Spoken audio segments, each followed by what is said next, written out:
वंदे मातरम बच्चों। आज हम पढ़ रहे हैं कक्षा 8 विषय हिंदी वसंत भाग 3 का दूसरा पाठ लाख की चूड़ियां, जिसके लेखक है कामता नाथ।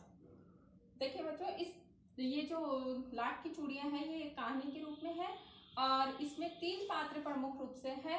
पहला है बदलू, जो मणिहारा का रूप इस कहानी के अंदर है, और लेखक स्वयं, जिस लेखक का नाम है इस कहानी में जनार्दन, और बदलू की बेटी है उसका नाम है रज्जो। ठीक है, तो ये 3 पात्र प्रमुख है इस कहानी के। सबसे पहले हम इस पाठ के शब्दार्थ देख लेते हैं। सहन, सहन का अर्थ होता है आंगन। सलाख यानी छड़। मणिहार यानी चूड़ी बनाने वाला। पेशा, जीविका यानी जीवन जीने के लिए जो कमाया जाता है वो क्या कहलाता है, पेशा।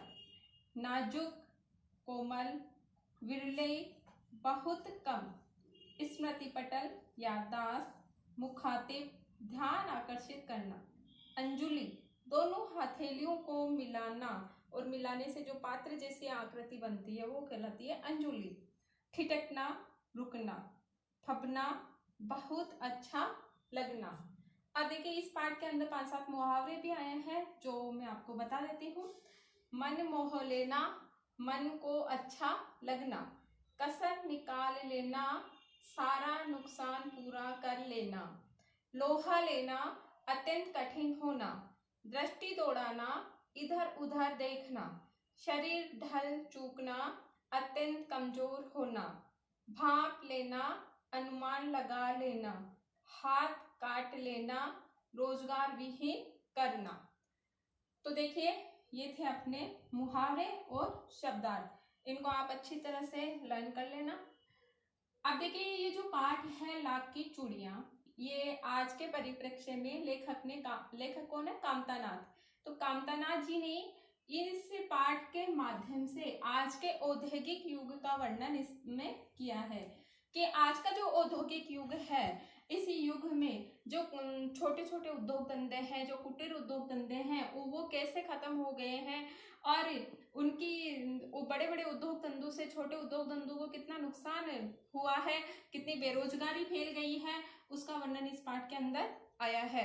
दूसरा, एक गांव का जो सादा सरल और जीवन था, जो जहां पर हमारी सांस्कृतिक परंपराएं सुरक्षित थी, वो भी आज इस औद्योगिक जगत के कारण और शहरीपन के कारण आज उसमें भी जो बदलाव आया है, उसका वर्णन भी इस कहानी के अंदर लेखक कामता नाथ जी ने किया है। तो देखिए हम अब इसके बारे में कहानी सुन लेते हैं। एक जो लेखक हैं कामता नाथ जी, इन्होंने अपने बचपन के बाल्य जीवन की एक छोटी सी घटना का वर्णन इस कहानी में किया है। उन्होंने अपने आप को जनार्दन नाम से इस कहानी में संबोधित किया है और कहा कि जो कामता नाथ जी है, अर्थात लेखक जनार्दन, जिनका नाम कहानी में जनार्दन है, वैसे नाम है इनका कामता नाथ। तो ये गर्मी की छुट्टियों में जब भी छुट्टियां होती थी तो अपने मामा के गांव जाते थे, यानी अपने ननियाल जाते हैं, जैसे सब बच्चे आप लोग भी जाते हो। तो अपने मामा के गांव जब वो जाते थे तो वो कहते हैं कि गांव में मुझे सबसे अच्छा अगर कोई इंसान लगता था तो वो कौन था, बदलू, जो कि क्या काम करता था, मणिहारे का। और मणिहारे का क्या अर्थ है, चूड़ी बनाने वाला। तो वो जो चूड़ियां बनाता था, किसकी चूड़ियां बनाता, लाख की चूड़ियां, वो उसका कुटीर धंधा था, जीविका का साधन था और उसका पेशा था, पुश्तैनी जो उसका काम था वो था उसका चूड़ी बनाने का। तो इसलिए लेखक कह रहे हैं कि ये जो चूड़ी बनाने वाले थे बदलू, ये मुझे सबसे अच्छे उस काम में लगते थे और मेरा दोपहर का पूरा समय बदलू के पास ही बैठकर निकलता था। बदलू का मकान था वो एक ऊंचे से चबूतरे टाइप में एक ऊंचाई पर बना हुआ था और उसके मकान के सामने एक नीम का पेड़ था। उस नीम के पेड़ के नीचे बैठकर बदलू है अक्सर चूड़ियां बनाता था। वहीं पर उसकी जो भट्टी थी और वो सारा सामान चूड़ी बनाने का, लाख वगैरह, वो वहीं पिघलाता, वहीं पे चूड़ियों का आकार देता, वहीं पे वो रंग देता और उस तरह बनाकर वो दिन में 5-6 जोड़े चूड़ी के तैयार करता। तो तो लेखक कहते हैं कि मैं जब भी जाता छुट्टियों में तो मैं दोपहर के समय में 2-3 घंटे उनके पास बैठता, और जैसे ही मैं जाता वो एक मच्छियाँ और मंगा देते, एक खाट तो उसके ऊपर वो खुद बदलू बैठता, दूसरी खाट लेखक के लिए मंगवा देते। लेखक वहाँ बैठते तो उसको देखते रहते चूड़ियाँ बनाते हुए, और बीच बीच में वो उनको 2-3 जो लाख की है गोलियां बना बनाकर लेखक को दे देते, लेखक अपने घर ले जाते। इस तरह रोज उनको 2-3 गोलियां बनाकर वो देते, और उनको कलरफुल गोलियां बनाकर देते, तो रंगीन गोलियां उनको अच्छी भी लगती। अब इस तरह लेखक का मन भी वहां चला गया। लेकिन एक कहते हैं कि थोड़े समय बाद में लेखक के जो पिताजी थे वो सरकारी नौकरी थी, कुछ समय बाद उनका तबादला पास के शहर में ही हो गया, और उनको उस शहर में थोड़ी दूरी पर जाकर रहना पड़ा, और लेखक कुछ दिनों के लिए वहाँ अपने ननिहाल मामा के घर नहीं आ सका। जब वह 8-10 साल बाद में वापस आया तब उसने देखा कि जो उसका जो गोलियों में जो पहले मतलब रुचि थी वो भी उसकी खत्म हो जाती है। उसको याद ही नहीं आई गांव में आने के बाद कि बदलू भी हुआ करता था।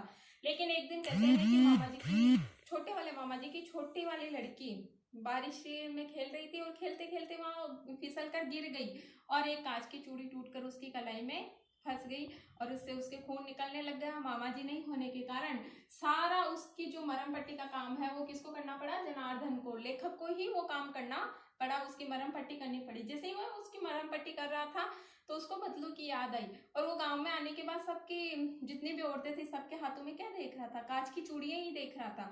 तो उसको याद आई बदलू की, तो वो फिर शाम के समय बदलू के पास जाता है।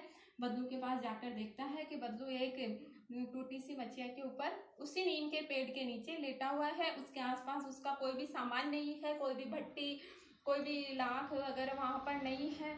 तो वो जाकर, अब देखिए वो लेखक उनको क्या कहते हैं? बदलू काका, बदलू मामा कहना चाहिए, वो ननियाल के थे, लेकिन वो उनको क्या संबोधित करते हैं? बदलू काका। क्योंकि गांव के सारे बच्चे जब वो छोटा था तो बदलू काका ही काका कहकर पुकारते थे, तो लेखक भी उनको काका कहकर पुकारने लग गए थे। इसलिए वो जब जाते हैं शाम को उनसे मिलने तो जाकर उनको बताते हैं, नमस्कार करते हैं कि बदलू काका नमस्ते। तो एक बार तो वो पहचान नहीं पाते हैं, फिर वो कहते हैं कि मैं जनार्दन हूँ, और मैं वही जनार्दन हूँ जो आपके पास आता था दोपहर में, और आपके पास घंटों घंटों बैठता था, आप मुझे लाख की गोलियां बना बना कर देते थे।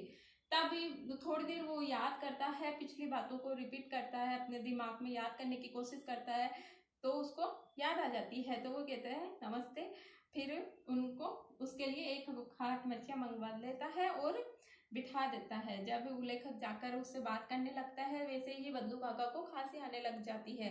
वो थोड़ी देर के लिए खांसता रुकता नहीं है। तब लेखक को ऐसे अनुभव होता है जैसे कि इनको उम्र के साथ दमा हो गया है, उनका शरीर है वो पूरा का पूरा ढल चुका था, यानी अत्यंत कमजोर हो गया था, और उसके कारण उनको खांसी भी आ रही थी। तो बदलू उसकी मतलब दृष्टि को पहचान लेते हैं। किसकी दृष्टि को? जनार्दन, लेखक की दृष्टि को। तो वो कहते हैं कि नहीं नहीं, मुझे दमा नहीं है, ये तो 2-3 महीने की खांसी है, निकल जाएगी, 5-10 दिन में, 10-15 दिन में मैं ठीक हो जाऊंगा। तो इस तरह उनकी बात होती रहती है। तो जो जनार्दन है, लेखक है, वो एक पूछते हैं कि काका आप क्या आप चूड़ियाँ नहीं बनाते? तब वो कहते हैं कि नहीं नहीं, मैंने चूड़ी बनाने का काम छोड़ दिया है। हालांकि उसको जब वो चूड़ियाँ बनाता था तो गांव की औरतों के हाथ में अगर कांच की चूड़ी दिख जाती तो उसको चिढ़ मचती थी। लेकिन अब वो कहता है कि नहीं नहीं, अब तो क्या मशीनी युग हो गया है, और मशीनी युग में मशीनों से बहुत सुंदर सुंदर कांच की चूड़ियाँ बनती हैं, तो मेरे काम को कोई पसंद ही नहीं करता, और मेरे से कोई लेना भी पसंद नहीं करता, इसलिए मैंने चूड़ियाँ बनाना छोड़ दिया है। तो वो कहता है कि अच्छा अच्छा, तो फिर आपके गाय कैसी? बोले गाय तो मैंने पिछले साल बेच दी, क्योंकि ना अब मेरे पास इतना था नहीं कि मैं उसको कुछ खिलाता, भूखी मेरे द्वार पर खड़ी रहती, इससे अच्छा मैंने उसको बेच दी। बोले गाय भी बेच दी कि हाँ। तो फिर आपके आम के पेड़ कैसे हैं? तो आम के पेड़ के बारे में जब उसने पूछा तो लेखक को, तो बदलू को याद आया, अरे मैंने, तुम जब आते थे तो यहाँ बैठकर आम खाते थे, इस बार तुम्हें आम के लिए नहीं पूछा। वह अपनी बेटी को आवाज देता है कि बेटी रज्जो, लल्ला के लिए, लल्ला कहकर पुकारते थे। जो बदलू थे वो लेखक को लल्ला कहकर पुकारते थे। तो आज भी वो कह रहे हैं कि लल्ला के लिए आम तो लेकर आ।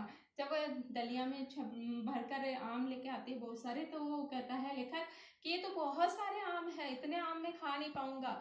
तब वो लेखक कहता है हाँ भाई तुम ठहरे शहरी, जब मैं तुम्हारी उम्र का था तब मैं तो 7-8 आम तो एक बार में एक वक्त में खा लेता था, लेकिन तुम तो ठहरे शहरी, तुम कहाँ से खाओगे। फिर वो अपनी बेटी को कहता है कि बेटी तू इसमें से अच्छे अच्छे 4-5 आम निकाल के लल्ला को दे। तो वो निकाल कर जैसे ही अंजुली में भरकर, दोनों हाथों में लेकर, हथेलियों में लेकर अंजुली में भरकर उसको आम पकड़ाती है, तो जो लेखक है जनार्दन, उसकी नजर दृष्टि उसकी कलाई पर पड़ती है, और उस कलाई पर उसके हाथों में बहुत ही सुंदर, गोरे गोरे हाथों में लाख की चूड़ियां बहुत ही सुंदर लग रही थी। तो वो कहते हैं, लेखक है वो बदलू उसकी दृष्टि को पहचान लेता है। वो कहता है कि ये जोड़ा तो मेरा अंतिम जोड़ा था जो मैंने ईश्वरी को पहना दिया, क्योंकि जमींदार की बेटी का ये शादी थी और वह मेरे से लाख की चूड़ियां लेने आए थे। और जब वो मेरे से लाख की चूड़ियां लेने आए थे तो मैंने उनसे मेरा मेहनताना मांगा, तो वो मुझे 10 आने देना चाह रहे थे, मैंने लिया नहीं। और उसके बाद मैंने ये अंतिम जोड़ा बनाया, और इसके बाद मैंने अपना काम भी बंद कर दिया, क्योंकि लोग मेरे मतलब मेहनत का मेहनताना पूरा नहीं देते थे और मेरे काम को भी कम ही पसंद करते थे। इसलिए तो लेखक कहता है कि फिर भी है ना, मैं अब आज बदलू के लिए ये सोचता हूँ कि उसने हार कर भी हार नहीं मानी, और इस मशीनी युग में भी अपना अस्तित्व बनाए रखने के लिए उसने पूरी कोशिश की। तो लेखक इस कहानी के माध्यम से हमें यही सीख देता है, या हमारा ध्यान इसी ओर आकर्षित करता है कि ये जो छोटे छोटे उद्योग धंधे हैं, जो कुटीर उद्योग धंधे हैं, उनकी तरफ भी हमारे समाज का रुझान होना चाहिए, उनको भी उतनी इज्जत और उतना ही सम्मान मिलना चाहिए जितने बड़े उद्योग धंधों को, ताकि वो भी अपना जीवन यापन कर सके। जैसे कि आज मोदी जी भी हमें इस बात के लिए उत्साहित करते रहते हैं कि कोई भी काम छोटा नहीं होता, बस अब बेरोजगार मत रहिए, कोई ना कोई ऐसा अच्छे से अच्छा काम करते रहिए। तो इसी की ओर लेखक हमारा ध्यान आकर्षित करते हैं। तो बच्चों, ये थी कहानी बसंत भाग 3 लाख की चूड़ियाँ पार्ट 2 आज अपना कंप्लीट हुआ, और इसकी प्रश्नोत्तर में इसी के साथ आपको भेजूंगी इस वीडियो के साथ ही।